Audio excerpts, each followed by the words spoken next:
ہو گیا نا بیلنس، ہو گیا. اب آپ پہلے کا مانے اب 500 سال بھی اگر ہمارے اور ان کے میں فرق ہوئے تو بہت ہے بھائی صاحب. اگر آگ میں انگلی رکھ کے تو دیکھو 1 سیکنڈ کے لیے کتنی تکلیف ہوتی ہے، اور اگر ہم کو 500 سال کا وقت مل جا رہا ہے پہلے تو کتنا بڑا فائدہ ہے. اللہ کا شکر ہے. تو اللہ تعالیٰ کہتا ہے کہ دیکھو تم قطعی جو ہے کہ اس بارے میں نہ سوچو کہ ہم پریشان حال ہے، تنگ دست ہے، پریشان ہے نا، ہمارے ساتھ یہ نہیں، ہمارے ساتھ وہ نہیں. نہ، یہ اللہ ہی بہتر جانتا ہے کہ تم کو تنگ دست رکھ کر کے تم کو کیا چیز سے نواز رہا ہے، کون سی نعمت سے نواز رہا ہے. تم نہیں جانتے، وہ اللہ جانتا ہے. اور وہ جو دولت مند ہے اللہ تعالیٰ اس کے ساتھ کیا امتحانات لے رہے ہیں اور کیا اس کے ساتھ معاملات پیش کر رہے ہیں وہ اللہ ہی جانتا ہے. تم نہیں جانتے، نہ وہ جانتا. تو ہم فیصلہ نہیں کر سکتے. ہم نے تو بس یہ کہ ہاں اللہ نے مجھے اس حال میں رکھا، اللہ کا شکر ہے. تو اللہ تعالیٰ کہتے ہیں کہ اللہ تعالیٰ جس کی روزی چاہتا ہے بڑھاتا ہے اور گھٹاتا ہے، یہ اللہ کے اوپر ہے. ہم نے کوئی ہر چیز میں ہم کو جو ہے توقع رکھنا ہے اور کہنا کہ بے شک اللہ کا شکر ہے، اور بے شک یہ میرے تقدیر کا ہے، بے شک یہ میرا قسمت کا ہے، بے شک اسی میں میرا فائدہ ہے، اور اسی میں میرا اللہ راضی ہے تو ہم اللہ سے راضی ہیں. اور بے شک ہم تو اللہ سے ہر وقت راضی ہیں. اسلام اور مسلمان کا معمول یہی ہے کہ ہم کسی بھی حال میں ہیں ہم اللہ سے راضی ہیں. اب اللہ ہم سے راضی ہو جائے بس اس کی فریاد کرنا ہے، دعا کرنا ہے. ٹھیک ہے نا. تو اللہ خود کہتا ہے کہ ہم جسے چاہتے ہیں روزی میں بڑھاتے ہیں اور گھٹاتے ہیں. دوسرا، یہ تو دنیا کی زندگی میں مست ہو گئے. کون؟ جو کفار مکہ جو تھے، جو لوگ جو ہمارے آقا صلی اللہ علیہ وسلم کو چڑھاتے تھے اور مسلمانوں کے ساتھ کھیل کرتے تھے، ہے نا، مذاق کرتے تھے اور ان کو جو ہے کہ جھکانے کی کوشش کرتے تھے کہ دیکھو تم لوگ تو ایسے ہو، تمہارے پاس پہننے کو کپڑے نہیں ہیں، ہاں، اور دیکھو ہم جو ہے کہ خوشبو لگاتے ہیں اور ہمارے پاس اتنا مال اور دولت ہے، ہاں، اتنا شہرت ہے، اتنے نوکر چاکر، اتنے غلام ہیں، تمہارے پاس تو کچھ بھی نہیں ہے نا. اور وہ اس حالات میں بڑے اپنے کو جھومتے تھے اور اتراتے تھے اور مستی کرتے تھے. تو اللہ تعالیٰ کہتا ہے کہ یا تو دنیا کی زندگی میں مست ہو گئے، ان کو تو دنیا کی زندگی میں وہ لگ رہا مست ہے. اور آج کے دور میں ہم دیکھیں جن کے پاس بہت زیادہ مال و دولت ہے، بہت ہے، وہ دنیا کی زندگی میں مست ہیں. حقیقی زندگی کیا ہے؟ حقیقی زندگی تو آخرت کے بعد آخرت کی زندگی ہے نا بھائی صاحب. اب اللہ کہتا ہے آگے، حالانکہ دنیا آخرت کے مقابلے میں نہایت حقیر پونجی. اللہ سبحانہ وتعالیٰ کہہ دی کہ یہ دنیا کی زندگی جس میں تم مست ہو اور اپنے آپ کو بڑا کامیاب، بڑا ترقی اور بڑا جو ہے کہ اپنے شان بگا رہے ہو اور اترا رہے ہو، حقیقتاً دیکھو تو یہ میرے نظر میں بالکل حقیر ہے، کچھ بھی نہیں ہے. اس پہ حدیثیں موجود ہیں نا. ہمارے آقا صلی اللہ علیہ وسلم پہ ہے کہ مثال دیے کہ سمندر میں اپنی چھوٹی انگلی ایسے ڈپ کرو، ڈالو اور نکالو، تو تمہاری چھوٹی انگلی میں جو پانی جتنا لگا رہ گیا وہ دنیا ہے. اور یہ سمندر، یعنی کہ یہ سمجھ لو کہ سمندر کے آگے یہ جو پانی تمہارے انگلیوں میں رہ گیا، بس اللہ کے نزدیک یہی دنیا ہے، اتنا ہی پانی. تو سمندر کے مقابلے میں ہماری انگلیوں پر جو پانی رہ گیا، سوچ لیجیے کہ کیا معنی رکھتا ہے. کہاں اتنا بڑا سمندر اور کہاں انگلی ہم نے ڈبایا نکالا. تو اللہ کے نزدیک بس یہی دنیا ہے جو ہماری انگلی میں جتنا پانی رہ گیا. ایک اور حدیث میں ہے کہ حضور صلی اللہ علیہ وسلم کا گزر ایک جگہ سے ہوا جہاں پر بکری کا ایک بچہ جو ہے مرا ہوا تھا، مر گیا تھا، اور اس کو جو ہے کہ اس کے مالک جو ہے کہ اس کو ایسے اٹھا کر کے پھینک رہا تھا اس کے لیے. تو حضور صلی اللہ علیہ وسلم کہیں کہ دیکھو اللہ کے نزدیک یہ مرے ہوئے جو بکری کا بچہ ہے، اللہ کے نزدیک یہ دنیا اتنی بھی نہیں ہے. اللہ کے نزدیک یہ دنیا اتنی بھی معنی نہیں رکھتی ہے. دیکھو اس کا مالک کس طریقے سے ایسے اٹھا کر کے، کہ اس کے لیے کوئی معنی نہیں ہے، مر گیا، کوئی کام نہیں آ سکتا، وہ حرام، اس کا نہ گوشت کام آ سکتا ہے، کچھ نہیں ہے نا. ہم اس کے لیے کچھ بھی محبت نہیں رکھ رہے ہیں کیونکہ ڈیڈ ہے. ہمارے لیے بھی کوئی معنی نہیں رکھتا. مردہ کو کیا کرتے ہیں لوگ؟ ہٹاتے ہیں، دور کرتے ہیں نا، نزدیک نہیں رکھتے نا. تو یہاں پر حضور صلی اللہ علیہ وسلم نے کہا کہ اللہ کے نزدیک یہ دنیا بس ایسے ہی ہے، یعنی کہ یہ دنیا اللہ کے نزدیک کوئی معنی نہیں رکھتا، کوئی معنی نہیں رکھتا. اللہ نے تو بس یہ دنیا تم کو دیا ہے کہ تھوڑا سا تم جو ہے کہ اس میں اپنے آپ کو دیکھ لو، ہے نا. اللہ نے کہا کہ دیکھو یہ دنیا میں تم کو دیا، بس تم رکھ لو، اپنے آپ کو رکھ لو. مثال کے طور پر ہم اگر اپنی گاڑی کو دھلنے کے لیے بھیجیں، ہے نا، ورک شاپ پر ہماری گاڑی کو دھلائی ہو رہی ہے اچھے سے، ٹھیک ہے نا. تو جو جتنا ایریا دھل گیا وہ تو ظاہر سی بات ہے چمک رہا ہے، لیکن کچھ ایریا ایسا ہے کہ چھٹا رہ گیا، اتفاق. تو ہم اپنی گاڑی کا وہ جو چمکتا ہوا حصہ جو ہے نا وہ دیکھتے ہیں تو ہم خوش ہوتے ہیں، اور جو کہیں پہ بعض جگہ پہ چھٹا رہ گیا ظاہر سی بات ہے ہم اس کو دیکھ کر کے ناخوش ہوتے. تو یہ دنیا ہمارے سامنے کہہ لیا جائے کہ وہ ایک ورک شاپ ہے جہاں پر ہم اپنے اعمال کو، اپنے آپ کو، اپنے جسم کو صفائی کر رہے ہیں، پاک کر رہے ہیں اپنے عمل اور اپنے ایمان سے. اور اس کے بعد جب ہم اس دنیا میں جائیں گے تو اللہ جو ہے اس بندے سے خوش ہوگا جو نیکوکار رہا، ایمان پہ رہا، ایمان پہ مرا.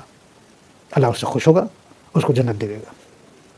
اور جو ہے کہ ان چیزوں میں کھڑا ثابت نہیں ہوا، نہ ایمان پہ ہی رہا، نہ جو ہے کہ دین پہ ہی رہا، تو اللہ اس کو کیا کریں گے کہ اس کو لیے پھر کیا جہنم میں جاؤ، پہ پہنچ جاؤ، وہی تمہارا ٹھکانہ. ٹھیک ہے نا. تو اللہ کے نزدیک یہ دنیا جو ہے بالکل حقیر، نہایت ہی حقیر پونجی ہے، اس کا کوئی معنی نہیں ہے. اللہ ہرگز جو ہے کہ دنیا کو کوئی توجہ نہیں دیتا. بس اللہ نے دنیا میں ہمیں بھیجا ہی ہے اپنی عبادت کے لیے، اور اس دنیا کے تمام مشکلات پریشانیوں کو سہتے ہوئے، اس میں رہتے ہوئے جو ہے کہ آپ ایمان پر مر جائیں، اور آخرت کی جو ہے کہ آخرت کے بہتر گھر کی جو ہے کہ آپ کوشش کریں، وہ ہمیں مل جائے، کامیابی ہم کو مل جائے. آگے کافر کہتے ہیں کہ اس پر کوئی نشانی معجزہ کیوں نازل نہیں کیا گیا؟ جواب دے دیجئے کہ جس سے اللہ گمراہ کرنا چاہے کر دیتا ہے، اور جو اس کی طرف جھکے اس سے راستہ دکھا دیتا ہے. دیکھیے دوستو، یہی میری بات ہے کہ اس زمانے میں تھا نا، اس زمانے میں جو کافر تھے وہ کافر کیا کہنے لگے کہ ہمارے آقا حضور صلی اللہ علیہ وسلم کے بارے میں کہ اللہ نے ان کو کوئی ایسا معجزہ نشانی کیوں نہیں دیا. نشانی معجزہ مطلب کیا؟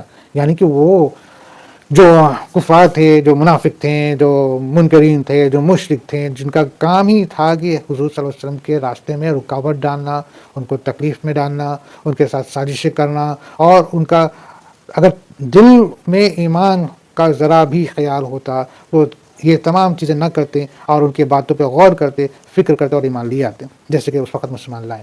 لیکن جنہیں ایمان نہیں لانا تھا وہ طرح طرح کے باتیں بناتے ہیں. تو اسی طریقے سے ان لوگوں نے باتیں یہ کی کہ ان کو جو ہے کہ کسی بھی طریقے کا کوئی معجزہ کیوں نہیں حاصل ہوا.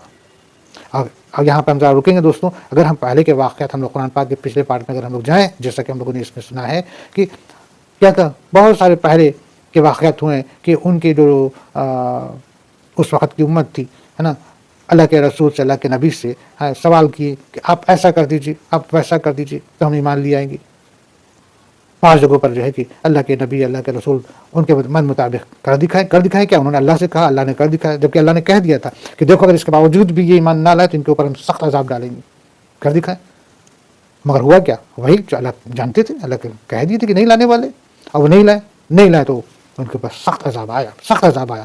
اور یہاں بھی وہی معاملہ تھا کہ جو ہے کہ وہ لوگ کہتے تھے ہمارے آقا حضور صلی اللہ علیہ وسلم کو کہ کیوں نہیں جو ہے کہ آپ کے اوپر معجزات آئے، کیوں نہیں. جبکہ معجزہ کے معاملے میں آپ کو ہم بتا دیں اور آپ اس بات کو اطمینان رکھ لیں کہ اللہ سبحانہ و تعالیٰ نے اپنے فرشتے کو بھیجا کہ جاؤ جا کر کہہ دو حضور صلی اللہ علیہ وسلم سے کہ اگر آپ کہیں تو یہ پوری جو پہاڑ ہے، جو صفا پہاڑ ہے، پورا سونا کا بنا دے اور آپ کو دے دے. کیا ایسا مقام آیا جہاں پہ اللہ نے کہا کہ وہ قبیلے کے لوگ کو کہہ دو کہ یہ دونوں پہاڑوں کو ہم اس قبیلے کو جو ہے کہ دبا دیتے دونوں پہاڑوں سے. کئی مقام پہ اللہ نے ایسا کہا. لیکن ہمارے آقا حضور صلی اللہ علیہ وسلم کی یہ دریا دلی، یہ بڑپن، یہ رحمت، یہ وہ کہتے تھے کہ نہیں، ہم تو دنیا کے لیے رحمت بنا کے بھیجے گئے، ہم کیوں ان کو جو ہے کہ اللہ کے عذاب میں ہم ڈالے. منع کر دیتے کہ نہیں، اگر معجزہ ہم دکھا دیں تو حضور صلی اللہ علیہ وسلم جانتے تھے معجزہ ہم دکھا دیں اور اگر اتفاقاً یہ ایمان نہ لائیں تو اللہ کا تو ان پہ عذاب آ جائے گا. لیکن میرے آقا حضور صلی اللہ علیہ وسلم اتنے ان کے اندر اتنی جو ہے کہ ہمدردی تھی کہ وہ ہرگز نہیں چاہتے تھے کہ ان کے اوپر کوئی طریقے کا تکلیف ہو، کسی طرح کا اذیت میں پڑے. وہ تو دل سے سب کو چاہتے تھے کہ ایمان لے آوے تاکہ جہنم کی آگ سے بچ جائیں اور جنت کی نعمتیں انہیں مل جائیں. اور یہی وجہ ہے کہ ہمارے آقا حضور صلی اللہ علیہ وسلم سب کے پاس جا کے دین اسلام کی دعوت دیتے تھے، توحید بتاتے تھے، قرآن سے پڑھ کے سناتے تھے. کتنے ان کے اوپر اذیت، ان کے اوپر ظلم، ان کے اوپر ستم ہوا، وہ سب برداشت کیا، یہاں تک کہ ان کے پیر اور ان کے بدن جو ہے کہ لہو لہان ہو گئے، مگر پھر بھی جو ہے کہ انہوں نے کسی کو برا نہیں کہا، کسی کو جو ہے کہ بد دعا نہیں دی. جبکہ فرشتے آ گئے کہیں کہ آپ کہیں تو میں اس کو جو ہے ان دونوں پہاڑوں کے درمیان کچل دیتا ہوں. میرے آقا صلی اللہ علیہ وسلم منع کر دی کہ نہیں، یہ اگر ایمان نہیں لاتے نہ لائیں، ان کی اولادیں لائیں گی. اور وہی ہوا کہ ہمارے آقا صلی اللہ علیہ وسلم کی اتنی بڑی شان تھی، اتنی بڑی ہمدردی تھی. اور وہ لوگ جو ہے کہ کہتے تھے کہ کیوں نہیں جو ہے کہ یہ معجزہ ان کے ہاتھ میں اترا. حالانکہ ہمارے آقا صلی اللہ علیہ وسلم کے کئی معجزات ہیں بھی، اگر ہم اس میں جائیں گے، تفصیل میں جائیں گے اور سیرت پڑھیں گے تو ہم کو ملے گا. بہت ساری جگہوں پر حضور صلی اللہ علیہ وسلم کا معجزہ ہوا ہے، دکھایا انہوں نے. بہرحال تو یہاں پر جو ہے کہ وہ کافر ایسا کہتے تھے کہ کافر کہتے ہیں کہ اس پر کوئی نشانی معجزہ کیوں نازل نہیں کیا گیا. اب اللہ تعالیٰ کہتے ہیں کہ جواب دے دیجیے، ہے میرے رسول آپ انہیں جواب دے دیجیے کہ جسے اللہ گمراہ کرنا چاہے کر دیتا ہے، اور جو اس کی طرف جھکے اسے راستہ دکھا دیتا ہے. یعنی کہ اگر تم دل میں ذرا بھی حق کی طرف مائل ہو سکتے ہو، تمہارے اندر خیال ہے، علم ہے، صبر ہے، سوچ ہے، فکر ہے، اور تم چاہتے ہو تو اللہ دیکھ رہا ہے، تم کو اللہ تعالیٰ ہدایت دے دے گا. اور اللہ یہ بھی دیکھ رہا ہے کہ تم سازش کر رہے ہو، تم جو ہے کہ بے وجہ کا جو ہے کہ تکلیف دے رہے ہو اور منصوبے بنا رہے ہو کہ ہمارے رسول کو تکلیف دینے کا. تو ہم جو ہے کہ تمہاری اس چال کو ہم جانتے ہیں، ہم تم کو اور گمراہ کر دیں گے. جاؤ، تمہارے لیے جہنم تو ہے ہی، ہم نے رکھا ہے. یعنی کہ معنی یہ ہوا کہ اگر ہمارے دل میں تھوڑا سا بھی اس دین حق کے لیے اگر احساس پیدا ہوتا ہے، اگر ہم خیال بھی کرتے ہیں، تو اللہ تعالیٰ ہم کو خود ہدایت دے دے گا. ہم اگر ایک قدم جو ہے کہ حق کی طرف بڑھائیں گے، اللہ ہم کو ہدایت دے دے گا. ہم 10 قدم بڑھائیں گے اور اللہ بھی ہماری طرف آئے گا. لیکن اگر ہم سازش اور منصوبہ اور کوئی طرح کا حسد رکھ رہے ہیں، تو اللہ تو یہ بھی دیکھ رہا ہے، اللہ ہم کو اور گمراہ کر دے گا. تو میرے دوستو، جب بات ذکر ہو اسلام کی تو ہم کو غور کرنا چاہیے، فکر کرنا چاہیے قرآن پر، اللہ کے کلامات پر.